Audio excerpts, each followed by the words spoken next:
제가 지난 주간에 사도행전 7장을 묵상을 했습니다. 여러분 사도행 7장이 누가 나오는지 아십니까? 기억하시면 좋겠어요. 사도행전 7장. 7장 좋은 거잖아요. 럭키 세븐. 사도행전 7장은 스데반 집사님이 성령이 충만하여 설교한 장면이 그 긴 60절에 걸친 장이 7장입니다. 그런데 이분이 돌에 맞아 죽잖아요. 그런데 그 마지막 장면은 잘 보면 그분의 시각이 자신을 돌로 치려고 하는 사람들을 막 보고 있지 않고 그분의 시각은 하늘 보좌 우편에 자신을 바라보고 계신 예수 그리스도를 바라보고 있습니다. 그리스도인의 시각이 어디를 향해야 되는지를 보여주는 건데, 그러니까 그리스도인은 그렇게 해야 된다가 아니라 진짜 그리스도인은 눈에 보이고 있는 자신을 죽이려고 하는 사람들이 아니라 하늘 보좌 우편에 자신의 왕권을 통치를 하고 계신 예수님이 보였다는 거예요. 이거는 보라고 해서 보여지는 것도 아니고 보였다라고 성경은 기록하고 있는 것이죠. 그러면서 그분의 마지막 행위는 뭐였냐면, 주님, 저들의 죄를 용서해 주십시오. 예수님 돌아가실 때하고 똑같은 기도를 하고 죽습니다.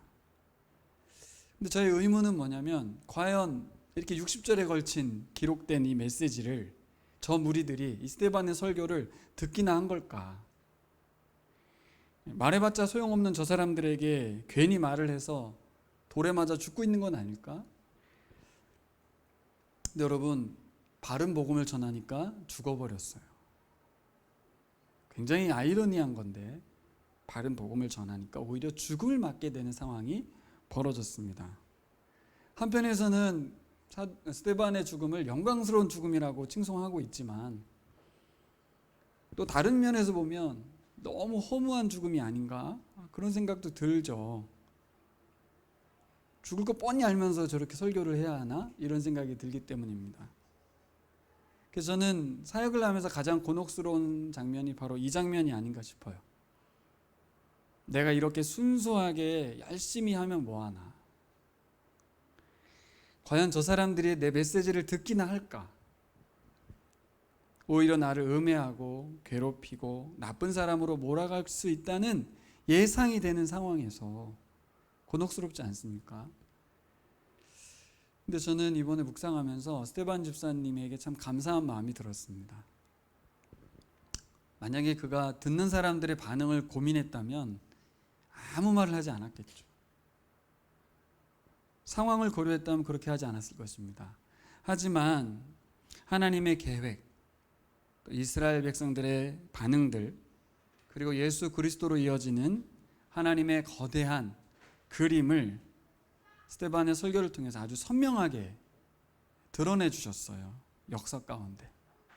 이보다 더 아름다운 메시지가 있을까 싶은 복음 메시지를 스데반 집사님이 전해 주셨습니다.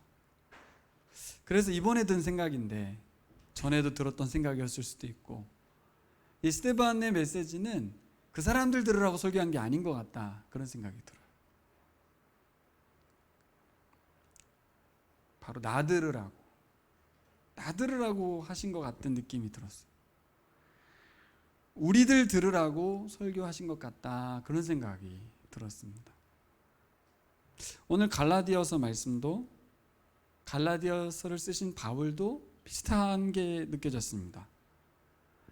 성경은 갈라디아 교인들이 이 편지를 받고 어떻게 반응했는지 전혀 기록하지 않고 있습니다. 예상컨대 스데반 설교를 들었던 무리들처럼 갈라디아 교인들도 바울을 무시할 수 있었겠다 싶습니다. 그냥 하던 대로 거짓 교사들의 가르침을 계속 따랐을 수도 있겠다. 이 편지가 아무 영향력이 없을 수도 있겠다, 그런 생각이 드는 거죠.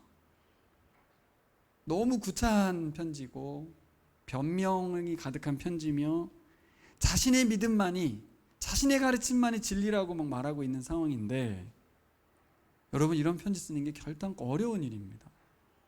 정말 어렵죠. 이 어려운 일을 굳이 해야 되는 이유가 뭘까, 이 생각이 들었어요. 스데반 집사님과 바울의 서신서를 읽으면서 이거 어려운 일인데, 귀찮은 일 정도가 아니에요. 듣지도 않을 것 같고, 나 자신을 구차하게 변명하면서 감당해야 될 이 사역이 굉장히 어려운 일인데 굳이 해야 될 이유가 뭐지? 그렇게 볼 때 저는 우리의 사역, 우리의 섬김, 우리의 선교가 다른 그림으로 다가왔습니다. 당장에 내가 하는 설교, 내가 하고 있는 사역, 성경 공부, 섬김, 봉사, 선교 뭐 이런 것들이 내게 별 의미가 없어 보이는 거예요. 그럴 때가 가끔 옵니다. 자주 오면 더 위험하고요. 왜 그래요? 사람들의 반응이 시큰둥하기 때문에. 심지어 오늘 바울의 경우처럼 심각한 도전을 받을 수도 있습니다. 혹은 스데반의 경우처럼 돌에 맞아 죽는 지경에까지 이를 수도 있다는 거예요.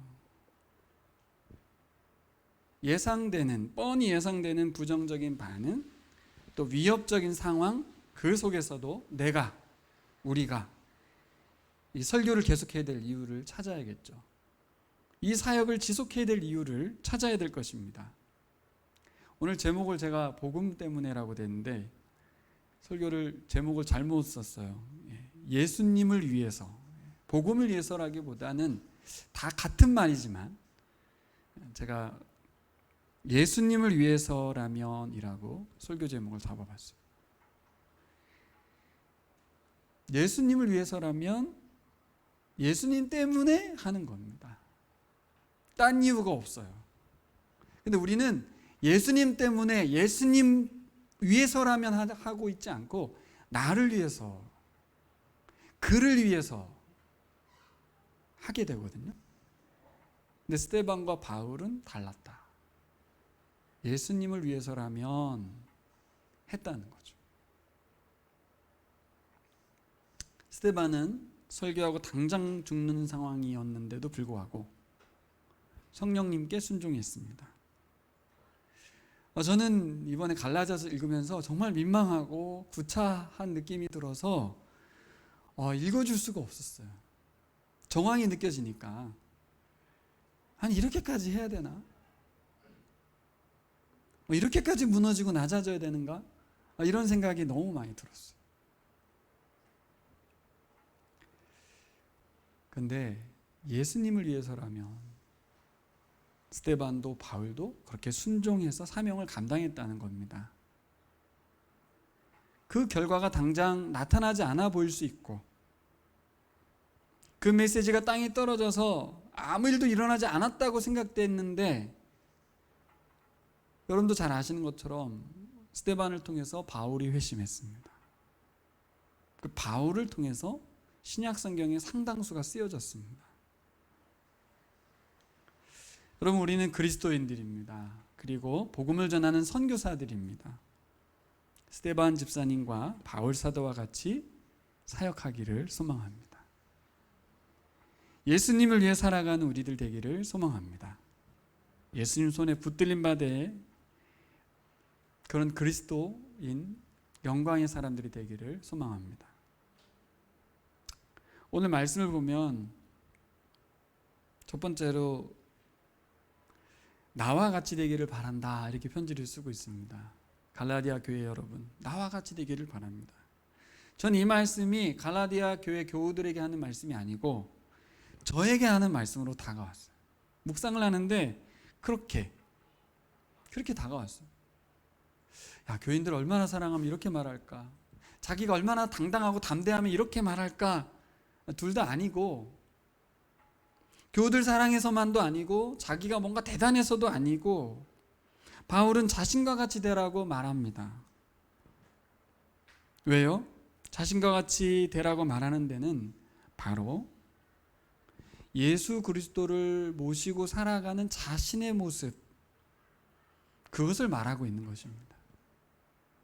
물론 그분들 사랑해서도 그렇고 자기도 당당해서도 그렇겠지만 나와 같이 되기를 바란다는 그 진짜 의미는 뭘까? 나는 지금 예수님을 모시고 살아가고 있다는 말입니다. 바울이 자신이 주인으로 모시고 살아가고 있는 예수님과 얼마나 연합되어 있는지, 얼마나 예수님과 하나 되어 있는지를 보여주는 발언이라고 볼 수 있습니다. 여러분, 오늘 본문을 보면 본문의 내용 자체가 사도 바울을 환대했던 갈라디아 교우들의 이야기들이 기록되어 있습니다. 사도 바울은 몸에 질병을 앓고 있었대요. 주로 알려진 것은 안질이라고 하죠. 눈병. 그런데 당시 사회 문화적 배경이 뭐였냐면 이런 병 걸린 사람들은 권위자로 받아주지 않았습니다. 건강하고 잘생기고 돈 많고 유력한 사람들의 발언만을 인정해주는 사회적 분위기가 있었습니다. 뭐 그때나 지금이나 똑같나 봐요. 근데 갈라디아 교회 교인들은 뭐라고 표현되어 있냐면 바울을 예수님 대하듯 환대했다, 그렇게 말합니다. 그러니까 예수님하고 똑같이 대했다, 이렇게 말할 수 있습니다. 겉으로 드러나는 외모와 걸출한 스피치 능력으로 판단하지 않았다. 바울이 전하는 말씀의 능력을 가지고 판단했고 그가 보여준 성령의 능력으로 판단했다는 거예요. 그러니까 갈라디아 교인들은 제대로 판단을 한 거죠. 당시 사회 문화적인 배경 속에서, 그 환경 속에서, 그 흐름 속에서 판단하지 않고 복음 메시지가 나타나는 그 능력, 그것을 보고 판단했다는 거죠. 그러니 바울이 그 교회 교인들의 환대를 잊을 수가 없는 거예요. 자, 정리해 보세요. 그 환대가 어디서 나왔냐고요. 그냥 뜨거운 것, 열렬한 것, 이거 말고 그 환대의 핵심에 복음의 원리가 있었다는 거예요. 제가 보니까 그 교회는 복음 때문에 자신을 환대했다는 거죠. 그걸 기록해 주고 있습니다. 잊을 수가 없어요. 그 감격을. 이해되시죠? 무슨 말인가? 사회문화적인 환경을 뛰어넘는, 인간적인 뜨거운 열정을 뛰어넘는 복음의 원리를 살아냈던 교인들이었다는 것입니다. 이번에 제가 PSP 훈련 강의 책도 읽었는데 너무 좋더라고요. 정말 내용이 너무 좋습니다. 그중에 정말 존경받는 기독교 목사님이신 존 스토트 목사님이 세계 선교에 필수 불가결한 것이 있는데 뭐냐? 성경이라는 거예요. 성경이 세계 선교의 당위성을 말하고 있다는 거죠. 거기에 필수 불가결한 조건 4가지를 성경에서 뽑아낼 수 있는데, 첫 번째, 성경은 우리에게 세계 복음화에 대한 당위성을 알려주고 있다, 위임령을 주고 있다, 이렇게 말하고, 두 번째는 세계 복음화를 위한 메시지도 거기 담겨 있고, 세 번째는 세계 복음화의 모델도 거기 다 담겨 있다는 거예요. 네 번째는 세계 복음화를 위한 능력을 제공해 준대요, 성경이. 근데 제가 오늘 주목해 보고 싶은 건 네 번째인데, 오늘 말씀과 연결해 보면 세계 복음화를 위한 능력을 제공해 준다, 성경이. 능력이란 단어는 어떤 게 떠오릅니까? 어떤 이미지가 떠오르세요? 현우 형제, 능력 그러면 어떤 이미지가 떠오릅니까? 파워, 그렇죠? 파워. 강함, 그렇죠? 뭔가 강력한 힘이 떠오르지 않습니까? 에너자이저틱한 능력. 근데 존 스타트 목사님도 언급하고 계시고 오늘 바울도 언급하는 것이 조금 다릅니다. 존 스타트 목사님 책의 일부를 제가 읽어드릴게요. 먼저 이 말씀부터 읽어야겠네. 13절, 성경에서 말하고 있는 갈라디아 교회에 바울이 말하는 능력은 뭐냐? 13절, 그리고 여러분이 아신 바와 같이 내가 여러분에게 처음으로 복음을 전하게 된 것은 내 육체가 병든 것이 그 계기가 되었습니다. 존 스토트 목사님 이렇게 말했습니다. 우리는 매우 연약할지 모른다. 나는 때때로 더 약하기를 바란다. 우리는 악의 세력들에 대면할 때 종종 그리스도인의 힘을 보여주고 복음으로 위협하고 싶은 유혹을 받는다. 이 말이 저에게 확 꽂혔어요. 때론 복음으로 위협하고 싶대요. 우리 그리스도의 복음이 이슬람교보다 세다, 불교보다 세다, 이러면서 파워를 보여주고 싶은 거예요. 제국주의적 선교였죠, 그동안. 하지만 그러므로 우리는 연약할 그때에 강해지는 것이다. 사도 바울이 그 얘기를 했잖아요. 그리스도의 힘은 우리가 연약한 가운데서만 온전해집니다. 성령님이 그분의 권능을 부어주시는 것은 연약한 인간의 입에서 나오는 말입니다. 사도 바울이 갈라디아 교회 교인들에게 복음을 전하게 된 중요한 역할을 그분의 육체의 질병 때문이라고 말을 하죠. 바울의 사역의 힘이 어디서 왔는가? 그분의 탁월함, 그분의 걸출함이 아니고 오히려 그분의 약함, 질병, 부족함에서 복음 증거의 능력이 나타났다는 거예요. 그런데 14절, 그리고 내 몸에는 여러분에게 시험이 될 만한 것이 있는데도 여러분은 나를 멸시도 하지 않았고 외면도 하지 않았습니다. 여러분 나를 하나님의 천사와 같이 그리스도 예수와 같이 영접해 주었습니다. 바울도 성령의 능력으로 자신의 연약함을 인정하고 성령의 능력으로 사역을 했다면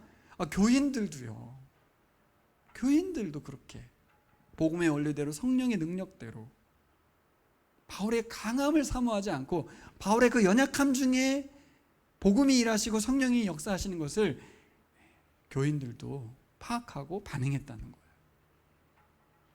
이럴 때 사역자가 제일 기쁘죠. 나의 잘남을 인정해주고 나의 파워를 인정해줘서가 아니라 내가 연약함에도 불구하고 그 복음 그 자체에 반응해주는 교인들 얼마나 뜨거웠겠습니까? 갈라디아 교회는 바울의 그 복음의 능력을 따라 자신들도 그 연약함 속에 전달되고 있는 그 복음을 순종해서 어떻게 했습니까? 바울을 멸시하지 않았어요. 외면하지도 않고 환대해 주었다. 천사들 대하는 줄 알았다. 예수님 대하는 줄 알았다. 이렇게 말하고 있습니다. 저는 이것이 바로 복음의 원리로 작동되는 교회라고 믿습니다. 성령의 능력이 나타나는 원리죠. 나와 같이 되기를 바랍니다. 이전에 그들이 그랬다는 거예요. 지금은 아니라는 거죠. 바울도 자신의 연약함을 인정하고 오직 복음과 성령의 능력을 힘입어 사역했고, 교회도 그러한 바울의 복음과 성령의 능력을 의지하는 것을 순종하고 수용했다는 것을 알려주고 있습니다. 성경을 봐야 될 이유가 이것이구나 싶습니다, 여러분. 전 성경을 보면 뭔가 힘을 얻는 줄 알았어요.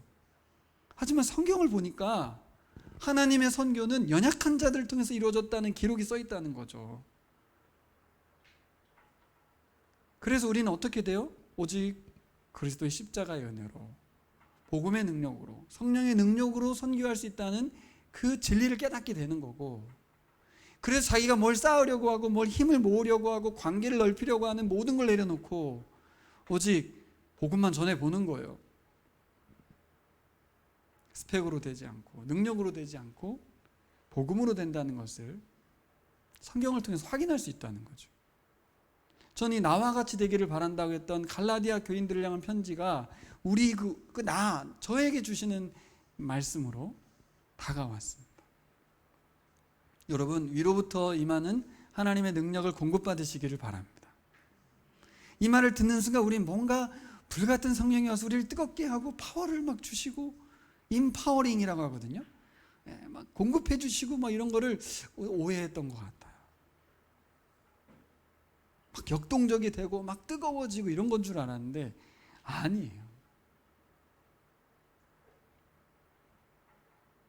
내 연약함 때문에 오직 예수 그리스도가 더 강해지고 충만해지고, 내 연약함이 비굴해지는 것이 아니라 오히려 성령의 능력이 나타날 수 있는 도구가 되고, 질병이 되었든 짧은 학식이 되었든 어눌한 언변이 되었든 복음은 그것을 통해서 일하신다. 할렐루야. 네. 나는 말하기 싫어하는 사람이지만 순종하며 사랑으로 말씀을 전하는 사람이 됩니다. 어려움이 예상되지만 내려놓고 순종하며 섬깁니다. 불편함이 예측되지만 겸손히 순종하여 움직입니다. 바쁘지만 멈춰서서 예수님께서 맡기신 사명을 살피고 다시 시작하는 것입니다. 그 결과가 어떻게 됐습니까? 우리가 잘 아는 것처럼 당장은 스데반이 죽었어요. 돌에 맞아 죽었다고요. 갈라디아 교회는 역사 속에 사라진 것 같아요. 아무 일도 안 일어난 것 같아. 하지만 스데반의 죽음을 통해서 사도 바울이라고 하는 열매가 맺혀졌습니다. 딱 한 사람 변한 것 같아. 그 죽음으로. 근데 바울이라고 하는 그 한 사람이 미친 영향력은 엄청나죠. 주님은 오늘도 우리의 연약함을 통해서 일하시는 줄 믿습니다. 바울은 처음 갈라디아 교회의 모습이 바울의 모습과 같아지기를, 그 모습을 회복하기를 바랬습니다.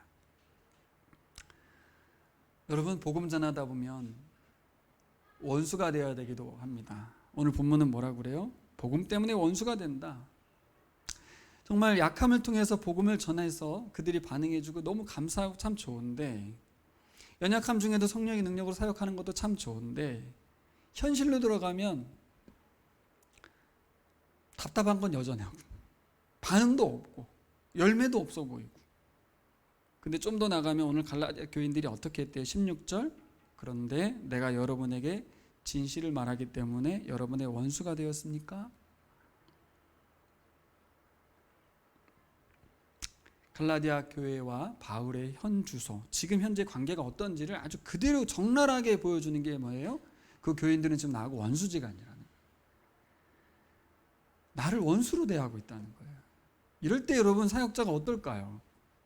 한때는 복음의 원리로 작동됐던 교회가 지금 사역자에게 원수가 되어버려 있습니다. 그 이유가 뭐예요? 복음 때문에. 바른 복음 전한다고 원수가 되어버렸어요. 사역 지속할 수 있을까요? 갈라디아 교회의 교우들은 바울이 전한 복음을 뒤로하고 거짓 교사들의 가르침을 택해버렸습니다. 그러면 그 교인들이 바울을 버리고 거짓 교사를 택한 이유가 뭘까요? 바울에게 배신감을 느낀 거죠. 바울이 날 사기쳤다는 거예요. 우리 교회의 사기꾼이라는 거예요. 이런 일은 왜 일어났어요? 거짓 교사들의 말을 선택했기 때문입니다. 그의 말을 신뢰하는 순간 바울의 말은 거짓말이 되는 것이고 사기꾼이 되는 거고 원수가 되기도 합니다. 그런 가운데서 여러분, 계속해서 바른 복음을 전할 용기가 있으실까요? 아무리 제게 적용해봐도 저는 버림받은 사람 같을 것 같고, 우리 교회의 교우들하고 적용해봐도 저는 무능력한 자 같을 것 같고 무너질 것 같아요. 참 신기하죠. 바울이라는 사람은 사람도 아닌 것 같아요. 이 정도로 교인들이 원수가 되어버리면 무능력함 속에서 그만두게 되잖아요. 15절, 그런데 여러분이 그 감격이 지금 어디 있습니까? 처음에 그 복음으로 작동됐던 그 감격은 다 어디 갔습니까? 난 여러분에게 증언합니다. 여러분은 할 수만 있었다면 여러분의 눈이라도 빼어서 내게 주었을 것입니다. 왜 눈이라도 뺀다는 얘기를 했겠습니까? 자신의 질병이 안질이었기 때문이겠죠. 당신들 눈 빼서라도 나한테 줄 정도로 그렇게 나를 사랑하고 복음에 반응했던 여러분들이었습니다. 그렇게 약했던 자신을 위로하고 눈이라도 빼어줄 것처럼 그렇게 모든 목숨을 던져서라도 동역했던 그 교회가 자신을 원수로 배척하고 있는 상황 속에서 도대체 바울은 뭐 하자고, 어떤 경로로, 어떤 힘으로 이렇게 편지를 쓸 수 있을까요? 이렇게 교인들을 향하여 막 호통칠 수 있을까요? 그 처음 감격은 다 어디 갔냐고. 오히려 이렇게 하지 않을까요? 내가 이렇게까지 했는데 너희들 반응이, 그러니까 이 사역자가 이 둘 사이에서 왔다 갔다 하는데 대부분은 자기 연민에 빠지게 됩니다. 여러분, 뭐 저를 포함한 여러분 모두가 선교사들이시니까 여러분, 그래도 계속 선교 사역자의 길을 갈 수 있겠습니까?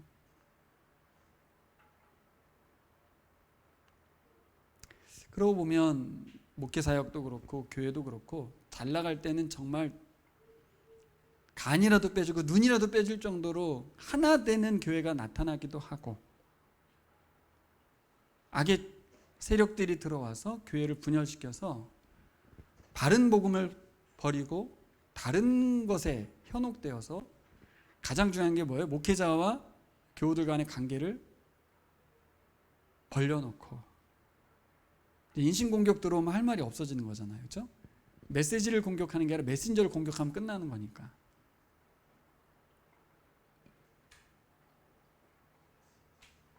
여러분 계속 할 수 있을까요? 근데 오늘 19절, 20절, 19절 특별히 같이 읽어볼까요? 나의 자녀 여러분, 나는 여러분 속에 그리스도의 형상이 이루어지기까지 다시 해산의 고통을 겪습니다. 전 그래도 다시 해산하는 수고를 하겠습니다. 이렇게 말을 합니다. 이게 풀리지가 않아요. 나를 외면하고 음해하고 원수대하듯 하고 있는 교인들을 향해서 뭘 또 다시 해산하는 수고를 하겠다는 건지. 이제라도 내가 여러분을 만나 어조를 부드럽게 바꿔서 말할 수 있으면 좋겠습니다. 편지는 좀 너무 강하게 쓰고 있기 때문에 만나서 좀 부드럽게 말하고 싶다. 근데 이게 개역성경은 사실 더 세게 말하고 싶다라고 표현을 했어요. 번역 자체를. 너희들에게 호통치고 싶다 이렇게 썼어요. 근데 새 번역은 나 너희들 만나서 부드럽게 말하고 싶다. 여러분의 일을 어떻게 하면 좋을지 당황하고 있다. 아주 친밀한 관계라는 건 분명한 것 같아요. 근데 이분들은 이미 바울의 관계를 끊고 다른 관계 속에 들어간 것 같고요. 이 상황에서 바울은 어떻게 할 거냐? 너무 힘들다는 거예요, 지금. 내 마음이. 여러분, 바울의 이 말씀 어떻게 받아들여야 될까요? 과도한 자기 열심인가? 갈라디아 교인들을 향한 과도한 사랑인가? 집착인가? 뭐지? 이쯤 되면 주위에서 말하지 않습니까? 포기해라. 그만둬라. 새로 개척해라. 뭐 별 얘기 다 하겠죠. 그렇죠? 저는 이 사도 바울의 그 말씀 속에 답이 있다고 생각합니다. 한번 보세요. 19절. 그 말씀의 핵심이 뭡니까? 난 여러분 속에 그리스도의 형상이 이루어지기까지 다시 해산의 고통을 겪습니다. 호칭도 뭡니까? 나의 자녀 여러분. 그들은 어떻게 생각할지 몰라도 나는 당신들의 아버지라는 거예요. 나는 당신들의 아버지요. 부모가 자녀를 포기할 일은 없죠. 그러면서 뭐라고 해요? 여러분 속에 그리스도의 형상이 이루어지기까지. 뭔가 정황적으로는 구질구질해 보입니다. 바지끄댕이 잡는 것 같고 뭔가 이 구차한 것 같은데 바울이 이렇게 하는 절대적인 이유는 딱 한 가지. 예수님을 위해서라면 예수 그리스도의 형상을 덧입히기까지.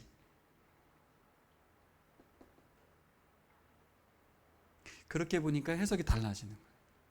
우리가 예측한 것처럼 정황적인 예측처럼 바울은 자기 자신을 구질구질하게 여기지 않습니다. 이것을 자기가 낮춘다고 생각하지도 않습니다. 뭔가 구차하다고 생각하지 않는 것 같아요. 이 편지의 섬김을 구차하게 여기지 않는구나. 이 편지 받는 한 사람 한 사람들이 자신의 편지를 통해서 다시 그리스도 형상을 덧입는 은혜의 길로 돌아서기를 바라고 있구나. 이게 진실이구나. 한 사람도 놓치고 싶지 않다는 아버지의 마음이죠. 들으면 듣고 걸리면 좋고 아니면 말고 그거 아니구나. 나는 처음부터 전할 때의 심정으로, 처음부터 복음 전할 때 그 심정으로 변함없이 여전히 다시 여러분을 해산하는 수고의 노력을, 나의 자녀니까 부모 아니에요? 내가 다시 낳는 마음으로 여러분들에게 섬깁니다. 전 여기서 뭘 발견했냐면 바울 속에 계시는 예수님을 발견했습니다. 사람들은 그 사람의 외모와 그 사람을 볼 수밖에 없어요. 이건 바울이 아닙니다. 바울이 이렇게 할 수가 없습니다. 지금 바울이 편지 쓰고 말하고 있지만 그 속에 거하시는 예수님이 직접 말씀하고 계시다는 느낌을 받았습니다.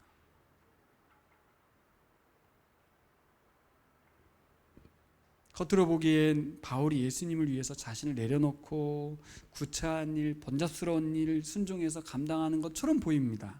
겉으로 보기엔. 저도 편지 처음엔 그렇게 보였어요. 근데 실제로는 바울 속에 거하시는 주님께서 자신의 핏값으로 몸 바쳐 세우신 하나님의 교회를 위해서 예수 그리스도께서 교회를 다시 든든히 세우겠다는, 너희를 다시 낳겠다는 예수님의 말씀으로 들려왔어요. 오늘 갈라디아서 4장 말씀 통해서 만나게 된 건 딱 하나입니다. 우리가 예수님을 위해서 뭘 하는 게 아니구나. 제목은 제가 그렇게 잡았지만 그렇지 않아요. 예수님을 위해서라면이라고 우리는 표현하지요. 하지만 바울은 원수가 된 교인들, 피상적인 교인들, 듣지 않은 교인들을 바라보지 않았다. 구차함 때문에, 자신이 비참해지는 것 때문에 주저하는 자신을 돌아보지도 않았다. 자신의 안에 거하시는 예수님, 그분의 마음, 그분의 복음에 더 집중했구나. 방법이 없습니다. 실제로 설득으로 되겠습니까? 바울의 열심으로 되겠습니까? 아니라는 거죠. 오직 예수 그리스도의 복음, 바른 복음만이 교회를 살릴 수 있다라고 확신했습니다. 신기하죠? 바른 복음을 전했을 때 원수대하듯 했는데 계속 바른 복음을 전했습니다. 오직 예수 그리스도에 보내주신 성령님만이 이 교회를 새롭게 할 수 있다. 그런 마음을 가진 분들이 바로 스데반이었고 사도 바울이었습니다. 그리고 우리가 되기를 간절히 소망합니다. 저는 이 말씀 준비하면서 그동안 가족들에게 복음 사역을 감당했던 우리 현진 형제가 떠올랐습니다. 계속 저의 의문은 도대체 이 친구를 움직이는 힘이 뭘까? 복음에 대한 이해가 높아서일까? 아니면 무모한 담대함일까? 아니면 가족들을 사랑하는 것일까? 조금씩은 들어있겠죠. 하지만 오늘 말씀과 연결해 보면 정말 현지 형제 안에 거하시는 예수 그리스도께서, 성령께서 일하시는 거구나. 자신의 연약함을 내려놓고 순종하고 성령을 의지해서 그래서 전달한 것 같다. 그 결과가 뭔가 미미해 보이죠. 별일 안 일어난 것 같죠. 근데 그 결과도 오늘 사도 바울과 스데반 집사님에 의해서 나타난 것처럼 복음이 일하실 줄 믿습니다. 당장 유의미한 어떤 결과가 보이지 않더라도 결국 내가 뭐에 의해서 움직였는지는 조금씩은 있습니다. 나의 열정도 있고 상대방에 대한 사랑도 있고 긍휼함도 있고 내가 자랑하고 싶은 마음도 있고 보여주고 싶은 마음도 있고 없는 건 아니지만 그 과정 속에서 주님은 우리가 예수 그리스도만을 바라보도록 이끄시는 것 같아요. 그래서 성경을 봐야 되는 거죠. 바울이 어떻게 가능했지? 어떻게 이걸 하고 있지? 제가 발견한 건 그 속에 계신 예수님, 그분이 보였습니다. 다시 정리합니다. 우리가 예수님을 위해서, 예수님 위해서라면 내가 목숨을 바쳐야지, 그런 게 아닙니다. 우리 안에 예수님께서 우리를 통해서 일하시는 줄 믿습니다. 그래서 우리 현지 형제가 부정적일 수도 있잖아요. 자칫 가족끼리 막 불화가 일어날 수도 있고 극단적인 논쟁 속에서 별일이 다 생길 수도 있고 얼마나 주저하고 몇 번이나 고민하고 좌절하고 힘들었을까. 뭐 지난 일이 아니고요. 과정 속에서 있는 일은 누구도 모르니까. 하지만 부활의 예수님께서 우리 현지 형제 안에서도 우리 안에서 능력을 공급해 주시는 줄 믿습니다. 전 그래서 이 기간 동안에 우리 진변 자매도 마찬가지지만 또 현지 형제 안에서 계속해서 일하시는 하나님을 좀 보게 되었습니다. 우리가 뭐 거창하게 바울과 스데반처럼 할 수는 없잖아요. 인위적으로 할 수도 없고요. 결국 작은 일에 내게 주어진 그 VIP들, 또 복음의 대상자들에게 끊임없이 사건을 만들어가고 이야기를 써가는 거죠. 그 가운데 우리의 연약함도 발견하게 되고 성령의 능력도 발견하게 되는 것 같습니다. 이번에 가장 큰 수혜자는 현지 형제겠죠. 연약함 속에 일하신 하나님을 발견했겠죠.